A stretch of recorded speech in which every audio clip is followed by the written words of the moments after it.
James chapter 5. Now, I will be honest with you, for at least 3 weeks of this series in James, I feel like I have been beating the same drum. If I'm allowed to beat a drum in here, I know we're non-instrumental, so maybe a different analogy would be good. But I feel like I'm preaching the same message a few times, and I realize that at least part of that is because James brings up an idea a few times. And I will be completely honest with you that of all the things we talk about, this is probably one of the ones that makes me the most uncomfortable. And I have mentioned several times to you that I have always thought we should take the pretty ironwork down back there and put a mirror up so I can be reminded that I'm talking to me too. Because especially this morning, I'm talking to me too. I am not a wealthy man. Now, I will say to you very clearly, you guys are kind to me. And as an eldership or whoever in the committee decided early on what I would be compensated for being here, I got no complaints. And I feel very blessed to be a part of this. At the same time, the way our world looks at wealth, I am never going to get wealthy doing this. You will never see me on TV on a Sunday morning with an ultra-white smile that sparkles and all of those things, with my private jet and all of, that's not me. That's not who I'm going to be. I will admit to you, though, all of that sounds really cool. The idea of having a staff of people that answer to me, the idea of getting on Facebook and seeing someone in another part of the country with a quote that I made here 3 weeks ago that's gradually made its way around, the idea of people coming to me and saying, we'd like you to speak for this giant thing, and we want to pay you lots of money to do it, all of those things sounds really cool. I think of these guys that a lot of us will watch in a game later today, ramming into each other for a couple hours and throwing a ball around, and the amount of money that they make that most of us will never comprehend. And when I think of wealth, usually I like to think in those terms. And the reason I like to think in those terms is because that's not me. Because it's easy for me to point at all of those people and say, the wealthy and all their problems. And we are in that season politically right now. It seems like we've been in that season for eternity at this point. But we're in that season politically where a lot of folks like to point their fingers at the wealthy. And what they want you to think when you're thinking wealthy is somebody that's not you. Somebody that's wealthier than you are. Now, I think most of the people around the world will look at us today and say, you folks are pretty wealthy. I saw a picture not too long ago of people worshiping, I believe it was in the Philippines, and they had had a flood in their town, and they were in an outdoor church that was basically just a frame and a roof, and they were standing in knee-deep water worshiping. And I thought, padded chairs, air conditioning, heat, whatever it is we need, we got it pretty good when it comes down to it. The cars we come in this morning that we're not overly concerned about breaking down between where we got from and where we got here. The homes we will go to, the things we will eat today, we've got it pretty good. But our struggle comes in when we start to put our trust in those things, which is what James is going to talk to us about. And then as we start to put our trust in those things, as it changes how we see the world. And that's where it really starts to hit home with us. So beginning in verse 1 of James chapter 5. Now listen, you rich people, weep and wail because of the misery that is coming on you. Now, you hear the first few words of that verse and you hear, now listen, you rich people. And for a lot of us, there's a temptation that's a point to tune out. Because he's not talking to us. He's talking to rich people. And like I said, rich people are people that have just a little bit more than you do or way more than you do. Rich people are people that don't care about price tags. Rich people are people that don't care about what the car costs. It's just they want the car. Or what the house costs, they just want the house. And you can't comprehend living that kind of life. So rich people is not you. But sometimes rich people, that is us. We are people that get too caught up in the idea of wealth. And it's either that we're focused in on what we have, or we're focused in on what we wish we had, or maybe what we once had. Some of us have seen the gas prices coming down over the last week, and you're excited when you fill your car up. Others of you have seen the gas prices coming down, and you immediately go look at your 401k statement. And you think something is not right here, Things are about to fall apart, and you start to get worried because we put our trust in these things. And when those things take a hit, sure, we're going to notice. But is that where our trust is put? And so he says, listen, you rich people, weep and wail because of the misery that is coming on you. Your wealth has rotted, and moths have eaten your clothes. Your gold and silver are corroded. Their corrosion will testify against you and eat your flesh like fire. You have hoarded wealth in the last days. These things are going to testify against you. All this stuff that you have, it corrodes, it rusts, the moths eat it. It is temporary, and it goes away. And if you don't take care of it, it goes away faster. And so what you find is all these things that we begin to really put our trust in, the things that we really think are important, the things that matter, they gradually fade away. And they testify, and James is going to come back to this concept a few times throughout this chapter, that there are these things that we have done or put our trust in, or things that we have shown to be more important in our lives, and each of them is a witness to what it is that we are doing and how it is that we are living. Now, I think for most of us, we don't do this consciously. I don't consciously think to myself, I'm going to go to my bank account and see what that number is, and I am putting my trust in that number. I don't consciously think to myself that the most important thing in the world to me is this house or this car or this thing or these possessions or the 401k or whatever it might be, but sometimes that is what my life is showing. Because those are the things I get excited about, and at the same time, those are the things that scare me half to death. And it's natural. That's why James is talking about it. He continues on, look, the wages you failed to pay the workers who mowed your field are crying out against you. The cries of the harvesters have reached the ears of the Lord Almighty. We like to talk about this in our world a lot. And I will admit to you, right on the front end, I don't like this word. Because I feel like this word has gotten out of control.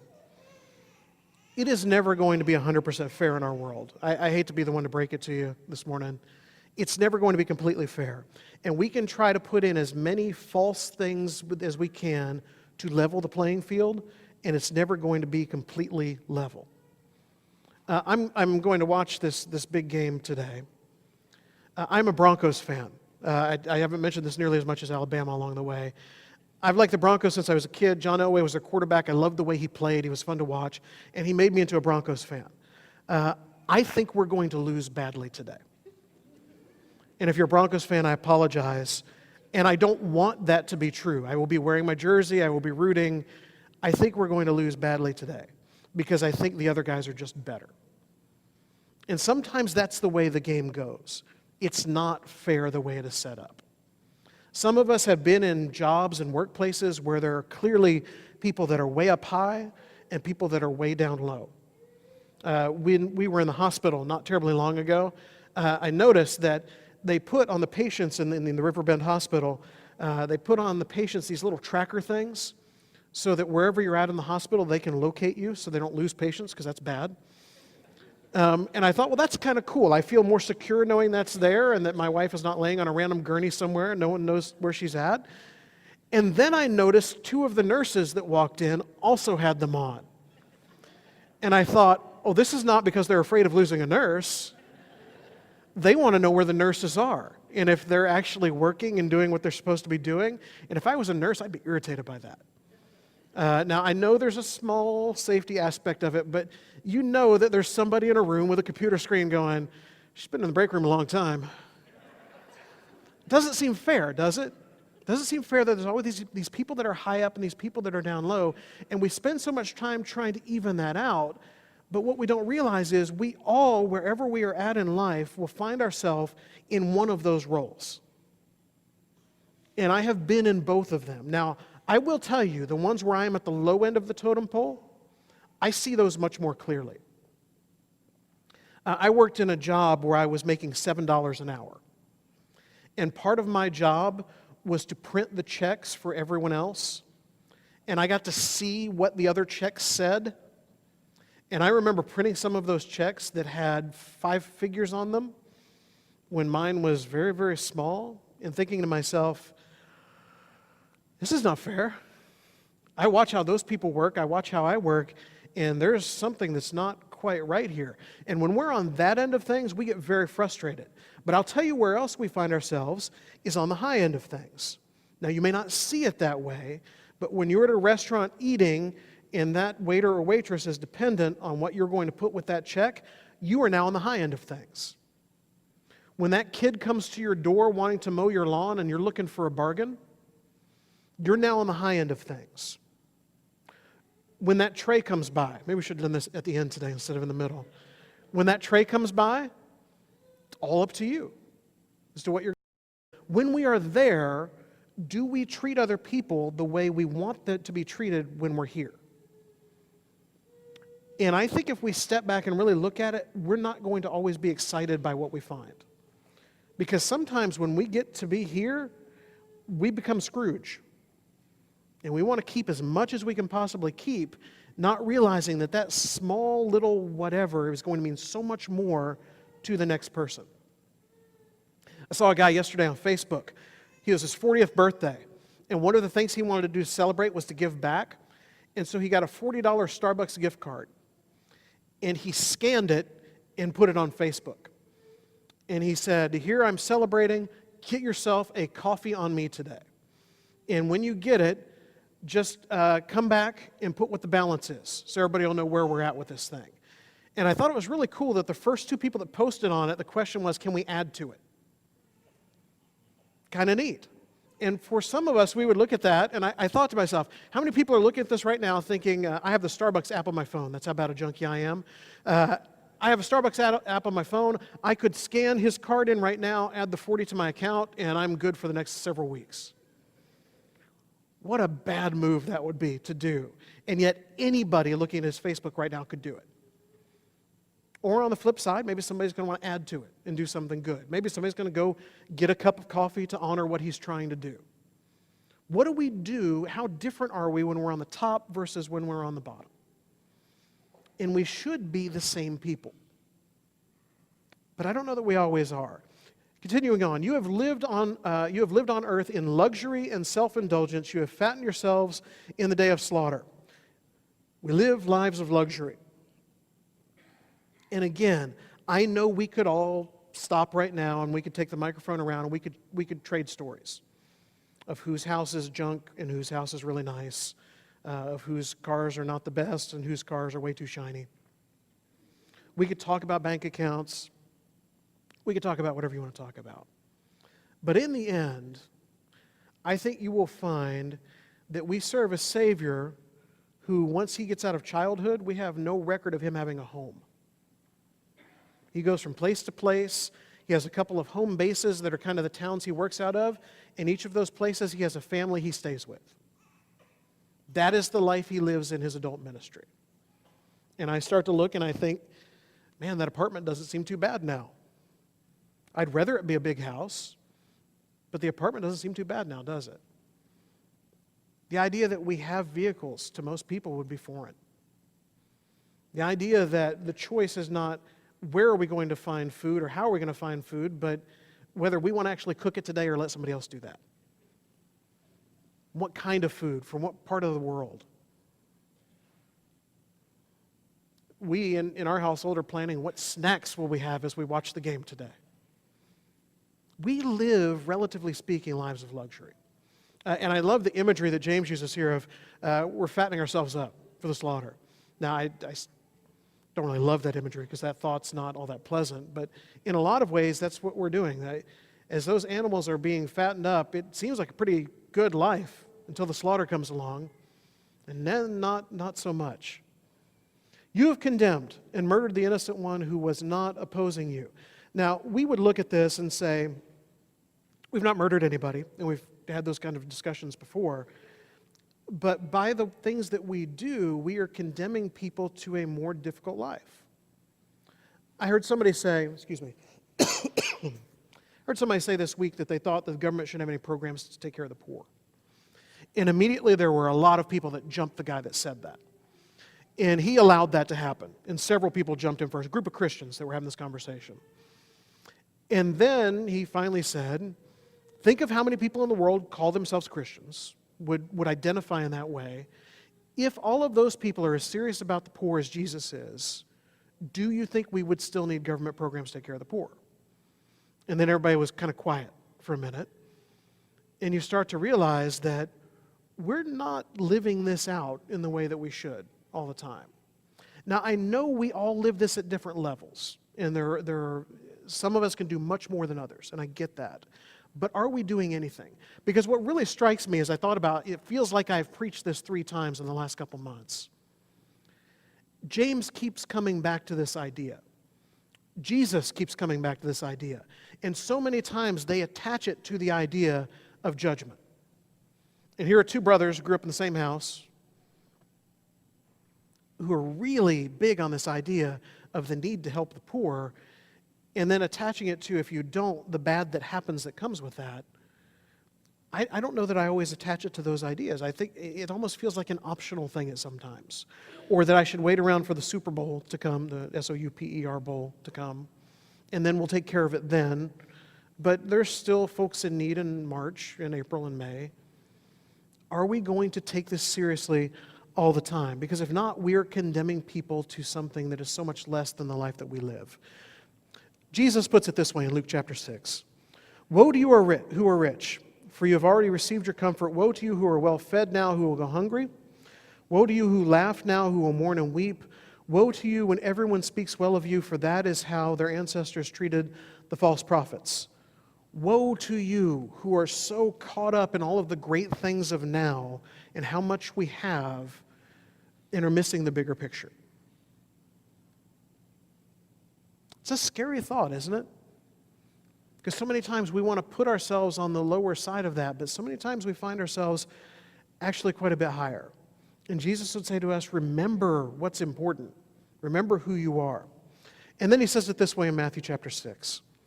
Do not store up for yourselves treasures on earth where moth and vermin destroy and where thieves break in and steal, but store up for yourselves treasures in heaven, where moths and vermin do not destroy and where thieves do not break in and steal.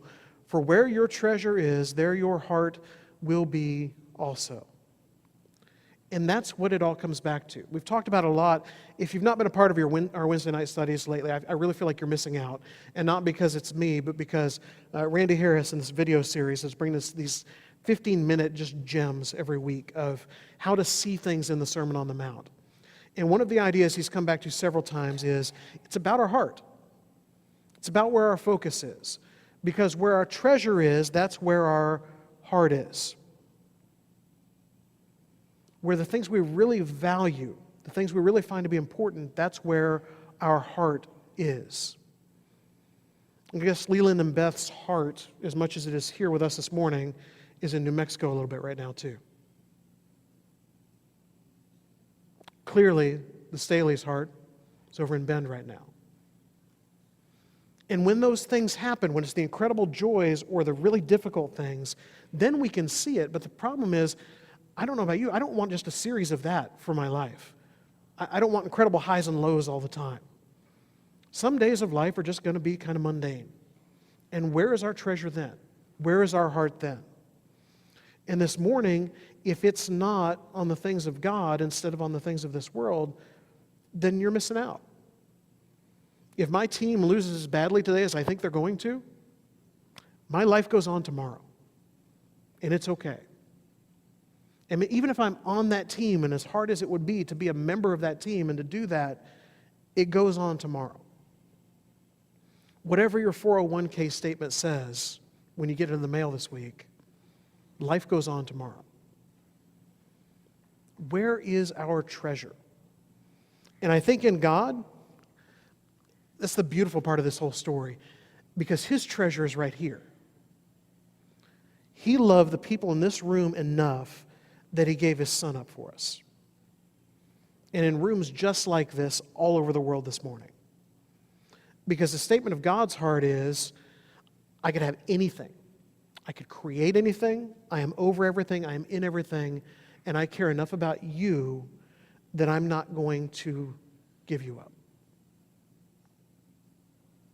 And what he would like from us in return is for us to see him that way and for us to see each other that way.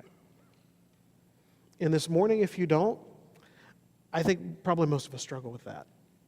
Most of us have a hard time not getting maybe a little too excited about the great stuff. Most of us have a little too much time not getting too down about when things are going too bad. And God says, I'm here through all that.